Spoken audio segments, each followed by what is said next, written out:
Salut les gars, j'espère que vous allez bien. On se retrouve aujourd'hui, et j'ai envie de dire enfin, pour le bilan lecture du mois de janvier. Alors, depuis la rentrée annuelle, depuis janvier, j'ai décidé de me concentrer sur des gros livres. J'ai beaucoup de longs livres dans ma bibliothèque et du coup, j'ai décidé de leur donner du temps cette année et d'alterner entre un gros livre et un livre un peu plus court d'une longueur normale. Et en janvier, j'ai donc deux gros livres de fantasy dont j'ai envie de vous parler qui font partie d'une même série. J'ai un livre qui sort de ce monde, j'ai un livre que j'ai adoré tendrement et j'ai une relecture que j'ai écoutée en livre audio, mais que j'ai aussi en physique parce que la première fois je l'avais lu en physique. Allons-y tout de suite. D'abord, de la fantasy avec la série Hiérarchie de James Islington, et vous allez le voir, ce mois-ci, l'Australie est à l'honneur. James Islington est un auteur australien qui a écrit une autre série que je n'ai pas lue et qui, en ce moment, est en train de faire le buzz avec sa série Hiérarchie. Vous l'avez peut-être vu passer sur les réseaux sociaux, le premier tome s'appelle The Will of the Many, il est sorti en 2023 et avait vraiment bien fonctionné. Mais ce qui l'a rendu encore plus populaire, c'est la sortie du deuxième tome en novembre 2025, si je me souviens bien, The Strength of the Few, et en janvier, j'ai lu les deux. Ou en tout cas, j'ai fini le premier et j'ai lu le deuxième. Ici, le prémisse, ce qui m'a donné envie de lire cette histoire, c'est que ça se passe dans la Rome antique, sauf qu'il y a un petit twist, parce que sinon ce ne serait pas de la science-fiction slash fantasy, c'est qu'il y a de la magie. Et cette magie repose sur le principe de donner ce qu'on appelle le will, ou sa volonté. Donc des gens vont donner leur volonté à des personnes qui sont classées de manière supérieure dans la hiérarchie de la société. Et donc, plus on est haut placé, plus on va avoir de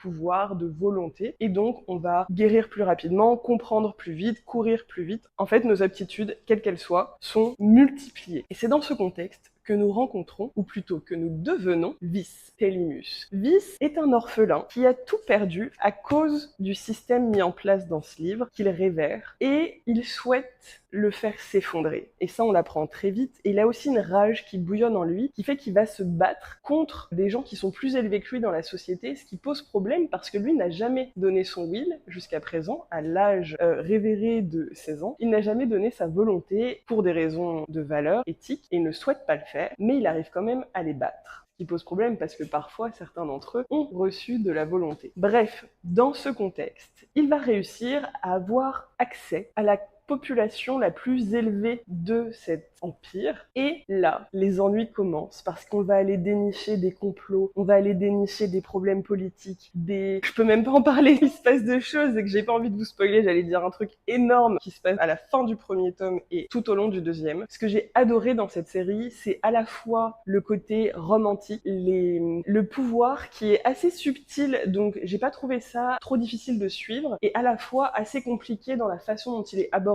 dans le livre. J'ai aimé le fait que l'auteur ait un vocabulaire extrêmement développé, il parle un très bel anglais, donc ça j'ai trouvé ça très joli, et j'ai beaucoup aimé aussi les relations que Vis va développer au fur et à mesure, notamment de son temps dans une école, parce qu'il n'a que 16 ans, donc il va forcément à l'école, et je suis une personne qui adore étudier, qui adore l'école, qui adore tout ce qui est académique, et du coup de me retrouver dans cet univers dans le tome 1, j'ai trouvé ça vraiment génial, et je me souviendrai toujours des dernières pages, je pense les 200 dernières pages de ce livre, que j'ai passé en étant en décalage horaire avec ma bouche qui tombait de plus en plus bas parce que j'étais tellement subjuguée par ce qu'il était en train de se passer. La cinématographie des scènes qui sont décrites, je pouvais m'imaginer le film qui se passait dans la tête et je me suis dit, c'est sûr, avec le succès qu'a cette série, si elle est traduite et que les 3e et 4e tomes qui doivent sortir sont aussi bien, il est sûr qu'on en aura des films dans quelques années et j'ai franchement super hâte de voir comment ils vont faire ça. Et le 2e tome est un peu moins axé sur la hiérarchie et le pouvoir, les gens. Par contre, il va vraiment accentuer sur la façon dont le will est utilisé et l'impact que ça a eu sur le monde. Si vous ne l'avez pas compris jusqu'ici, je pense que c'est un peu une façon de revisiter le capitalisme et de voir comment il a justement modifié notre environnement et le monde dans lequel on vit. Et j'ai trouvé ça tellement bien fait. Et alors là, il se passe plein de choses. Mais malgré tout, j'ai trouvé que c'était un petit peu plus lent. Alors peut-être qu'il y a un aspect découverte dans le premier tome qu'il y a moins dans le deuxième. C'était plus lent, mais par contre, c'était vraiment intense parce que là, je suis vraiment attachée au personnage. J'ai vraiment envie de comprendre ce qui se passe et je n'arrive pas encore à mettre le doigt dessus. Mais vraiment, j'ai passé un excellent moment à lire ces deux bouquins. Donc si vous avez envie de vous évader, que vous aimez bien la Rome antique, Grèce antique, vraiment, n'hésitez pas et allez lire ces livres. Je crois que malheureusement, ils n'ont pas été traduits en français. Si vous avez un bon anglais, vous pouvez le faire. Et si vous avez d'autres séries de fantasy qui valent le coup, n'hésitez pas à me les recommander. Ensuite, entre les deux tomes, j'ai lu The Rain Hero de Robbie Arnaud, aussi un auteur australien, qui lui vient de Tasmanie. Et alors là, ce livre, personnellement, ça n'a pas été un coup de cœur, mais je trouve qu'il est quand même très intéressant dans sa façon d'aborder l'histoire. On est dans un monde pas post-apocalyptique, mais très sec, désastre écologique existant, et on a des personnages qui sont très durs, qui nous sont racontés à travers des chapitres où on a du mal à comprendre le lien qu'il y a entre ces personnages, et ça m'a un peu perturbée au début, ça m'a même empêché de vraiment me plonger dans l'histoire. Mais après le deuxième chapitre, là, j'ai vraiment compris les liens, et ça a donné beaucoup de volume à l'histoire, parce qu'on voit de toute façon que toutes les vies sont entremêlées. Et ce que j'ai beaucoup aimé, c'est que le prémisse de ce livre, quand l'auteur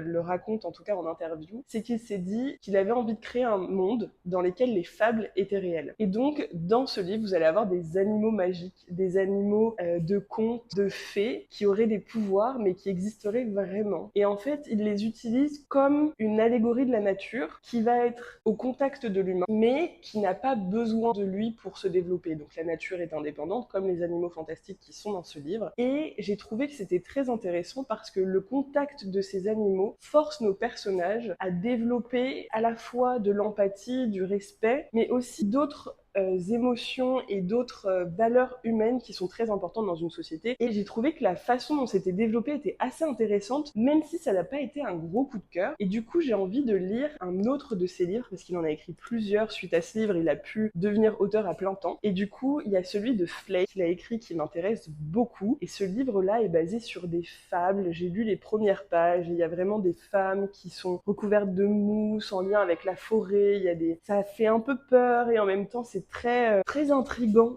Je sais pas si vous avez vu cette série qui s'appelle Sweet Tooth, et c'est un jeune garçon qui vit dans une forêt et qui adore le sucre et qui ressemble c'est un mélange entre un humain et un émeu, un truc comme ça. Et ça m'a un peu fait penser à ça dans le sens où il y a une confusion presque entre la nature et l'homme, ou un homme qui se noie dans la nature ou qui en ferait partie de façon plus matérielle que ce qu'on peut expérimenter nous au quotidien. Donc ça m'intrigue pas mal, je pense que je vais le lire le mois prochain, je croise les doigts. Mais un auteur qui m'a pas forcément convaincu à 100% sur le premier livre, mais qui me donne envie d'aller explorer autre chose dans ses écrits. Après, j'ai eu la chance de commencer mon année en Thaïlande, et quand je voyage dans un pays étranger, j'aime essayer de trouver un livre qui a été écrit par un auteur local, et préférentiellement qui se passe dans la localité, même si c'est pas le cas, c'est pas très grave, mais je trouve que la littérature est très typique en fait des pays, et il y a des pays dont la littérature ne m'intéresse pas du tout, vraiment j'y n'y arrive pas, et il y en a d'autres que j'adore, et du coup j'avais envie de savoir si ça allait être le cas avec la littérature thaïlandaise. Et donc, je me suis offert ce petit bouquin. Alors, astuce aussi quand on n'est pas trop sûr de ce qu'on aime, prendre plutôt des œuvres qui sont courtes pour pouvoir voir si ça fonctionne, même si, je sais pas si pour la littérature russe par exemple ça fonctionnerait, parce qu'en fait, ils sont tellement bons dans les longs formats. Bref, je m'égare. Ici, j'ai pris un livre court, et j'ai mis très longtemps, et c'était vraiment un très bon moment, j'ai mis très longtemps à choisir parce que je voulais absolument un livre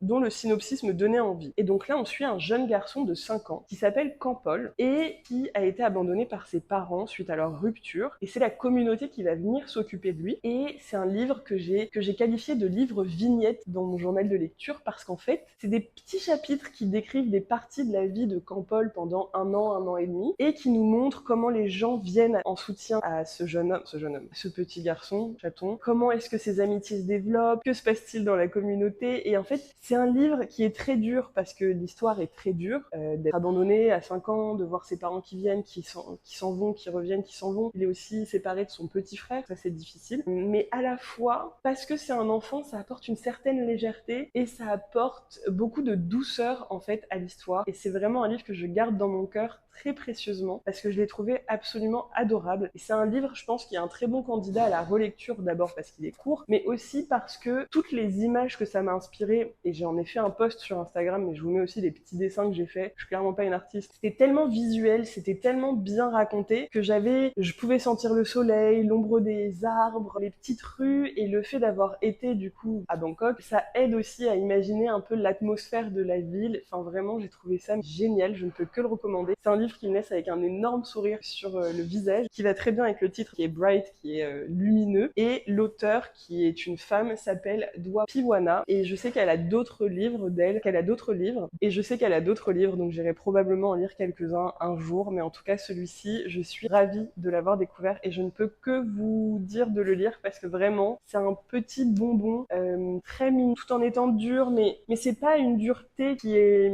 et c'est pas douloureux dans le sens où ça arrache le cœur, ça fait énormément de peine, mais tout l'amour qu'il reçoit, tous les gens qui sont présents pour lui, c'est vraiment très bien fait. Par contre, du livre, il parle aussi du fait que ce livre est une représentation de la Thaïlande ouvrière, et j'avoue que c'est pas ce qui m'a le plus marqué. Alors oui, on voit les parents qui vont au travail, je vois surtout une Thaïlande très pauvre, avec des gens qui ont beaucoup de difficultés à se nourrir, à trouver de l'argent, donc ça permet aussi de marquer une époque. C'est la Thaïlande des années 90, début des années 2000, qui a beaucoup évolué, et vraiment, c'était vraiment génial, donc vraiment n'hésitez pas à le prendre. Et enfin, une relecture d'un livre coréen, cette fois-ci, qui m'avait énormément marqué quand je l'avais lu, je crois quand j'étais au lycée. Il avait eu un succès retentissant. Il a été écrit par Cho Nam-jo, et vous en avez probablement entendu parler. C'est Kim Ji-young, né en... Alors, c'est un tout petit livre qui fait à peine 200 pages, mais pour moi c'est une claque. Et ce livre a eu énormément de retentissement parce qu'il parle de la place de la femme dans la société coréenne, qui est une société assez patriarcale, si l'on peut dire, et qui refuse quand même les critiques. Donc elle a été très mal accueillie, elle a reçu beaucoup de menaces, beaucoup d'insultes, etc.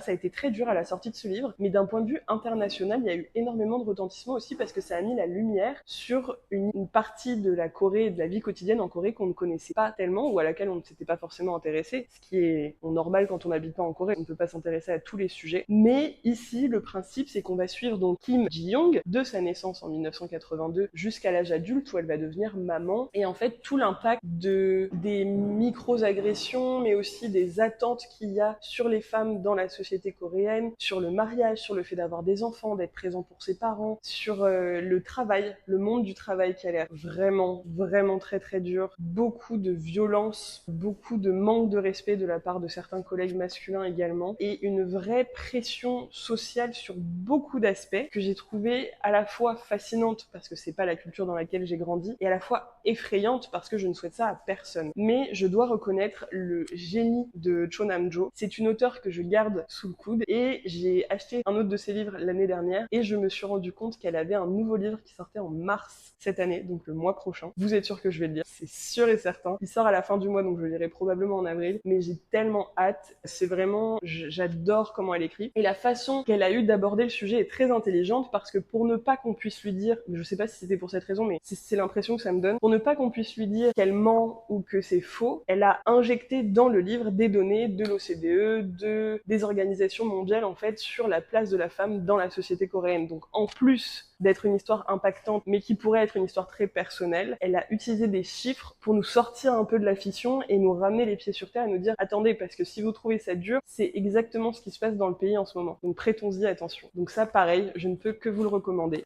Un mois de lecture avec 2 pouces en l'air, haut les mains. J'ai adoré mes lectures, j'ai adoré prendre le temps d'aller regarder des interviews, de relire des livres que j'aime, d'écouter des livres audio. Enfin vraiment, c'était trop génial. Donc je me dis que les objectifs que je me suis fixés en lecture sont vraiment parfaits. Donc lire plus de gros livres, me fixer un objectif lecture Goodreads qui soit atteignable, j'ai mis un livre, donc comme ça c'est bon, je l'ai fait. Relire quand j'ai envie de relire, et surtout lire ma bibliothèque, mais ça je pense qu'on va en faire toute une vidéo parce qu'il y a du travail. C'est tout pour moi, j'espère que cette vidéo vous aura plu. N'hésitez pas à me partager vos lectures du mois de janvier, ou en tout cas vos lectures impactantes du mois de janvier, pour peut-être que j'aille piocher dans ma bibliothèque et que vous me donniez des idées. J'espère que vous avez passé un super mois de janvier et que le mois de février se passe bien. Je vous fais des gros bisous et on se revoit très vite. Bye bye!